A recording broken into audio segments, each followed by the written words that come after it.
If you're craving something sweet, you could eat a spoonful of granulated sugar. It technically does the job. Or you could have a chocolate fudge brownie covered in vanilla bean ice cream and topped with whipped cream and caramel drizzle. One suffices, but the other one crushes it. That's the difference between a fine photo and a great photo. And today we're talking about how to get out of granulated sugar territory for good. By the end of this video, you're going to understand what separates a technically fine photo from one that actually makes you feel something, and the specific thing you can do right now to close the gap. Stick around because the last thing I share is the thing that took me the longest to understand but changed everything. If you're new here, I'm Karen. I spent 13 years shooting portraits professionally, and I taught myself photography the hard way. And I'm here to help you skip as many of those painful lessons as possible. Before we dive in, if you're still building your technical foundation and you want to make sure that part is solid first, Click with Confidence is linked below. It's my 90-minute course covering the fundamentals, so you can free up the mental space to start thinking creatively. Go check it out. But first, I want to tell you about a farmer that I photographed at Blue Hour one morning, because it was one of the first times I realized that my photos could be technically right and emotionally alive at the same time, and I almost drove right past it. In my early days of shooting, I used to drive around old country roads before the sun came up. I used to love taking photos of barns and fields with hay bales, and one morning I just happened to see a farmer coming out and getting into his tractor for the day. But the area that I shot the photo from almost looked like I was peering into a world, and when I started reviewing these photos later, I realized that everything about this photo was technically right. Everything was in focus properly, the exposure was correct, the composition was good, and of course the lighting was amazing, being Blue Hour. But what I didn't realize I was capturing was the story behind this image. All photos have a story behind them, and if you just look close enough, you can capture those stories in your images. Fine photos and great photos are not the same thing. Technical correctness is just the foundation of your photo. That's things like exposure and focus, white balance, and composition, but that's not the finish line. A fine photo does its job, but a great photo makes someone feel something specific. Just as with my granulated sugar and brownie analogy. Of course one does the job, but which would you rather have? I know for me personally, I'll take the brownie sundae any day. And that's how it works with our photos as well. It is true that photography is subjective, but emotions are universal. So when a viewer feels something specific that you set out to make them feel in your photo, the photo has done its job. Back in my early days when I would analyze my photos, I would look at them and realize that something was off, but I didn't even know the questions to ask to figure out what it was most of the time, let alone finding the answers. And now that I'm this far down the road, I understand that emotion is what's missing. All day, every day, that is always the thing that's going to make a photo so much better. And emotion doesn't just come from laughing subjects. It lives in the colors, the dramatic shadows, movement, and something unexpected happening in the frame. It's the difference between a child that just cheeses a smile because you've asked them if you could take their photo versus a child who's laughing and smiling because they're jumping around and playing with things and having a good time. One is technically a smile, and the other one is an amazing photo. One question I ask before every shot I take is, what do I want this shot to do? Not just capture, but actually do. Even a formal posed family portrait can carry emotion as well, between the coordinated outfits being chosen and the venue that it's shot at, and the connection between all the people in the photo. Just as with my story about the farmer at Blue Hour, the light was coming in from the sunrise in the morning. It's not a posed portrait and nobody smiled for the picture, but it said something. I want to know, think of the last photo that you took that made you feel something. What was it of? Drop it in the comments. When our photos lack that special something, it's often when the technical side of things takes over. When I started shooting people, I made it entirely about getting the technical stuff right in my photos.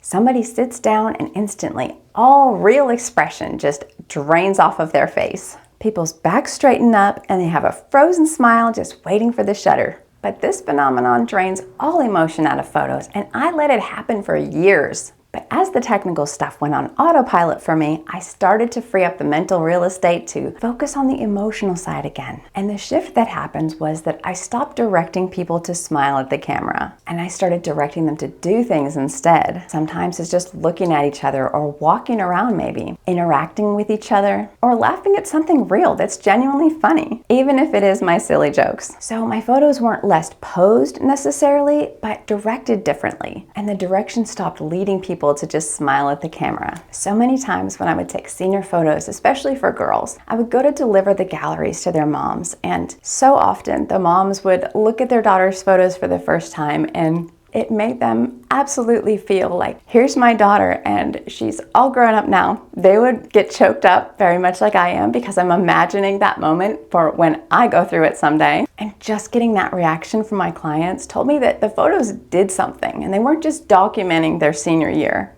When photos started making other people feel things and make me feel them, that's when I realized that this is so much more than just snapping some photos. Whew, okay.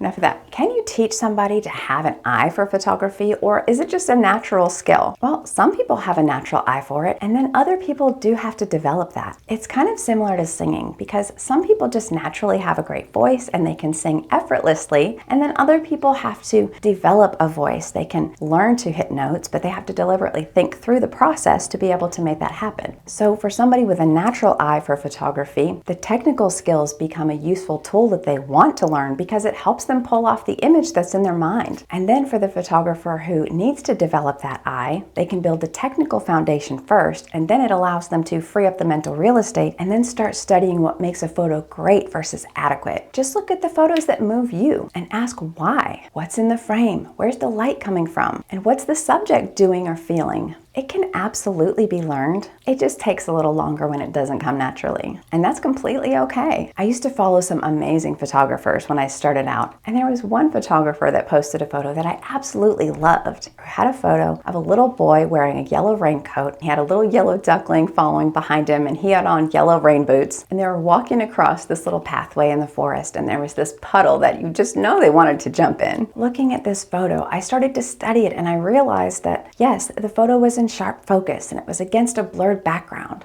and all the technically correct stuff was there. But that pop of yellow in the photo and the sweetness and the innocence of everything was right about it. And that's what studying great photos eventually teaches you about how to create them yourself. Think about a photo that you've seen from another photographer that totally made you stop in your tracks. What was it about exactly? Was it the lighting, the color, the background, the subject, or the movement in it? Tell me in the comments. Give yourself permission to chase the feelings. At some point in the journey, you have to stop waiting until your technical skills are perfect before you let yourself be creative. The photos that moved me the most in my early days were the ones I saw beauty in something and captured it, even when the technical stuff wasn't fully there yet. And then clients came along and it became about posing them right, the exposure, the right focus, and somewhere in there that feeling got left behind. You don't have to wait. Start asking what you want the photo to feel like before you worry about if the settings are perfect or not. The gap between fine and great isn't usually as wide as it feels, and the results are worth the investment of time and attention to close that gap. Fine photos come from knowing the technical rules, and great photos come from knowing when to follow them and when to let them go in favor of something that actually makes you feel something. Click with Confidence is linked below. It's the technical foundation that frees you up to start thinking creatively. Because the faster you get the technical stuff on autopilot, the sooner you can start chasing the feeling. Go get it. And if you made it this far, tell me, what's your favorite thing to photograph? Not what you think you should say, but what actually gets you excited to pick up your camera. I want to know.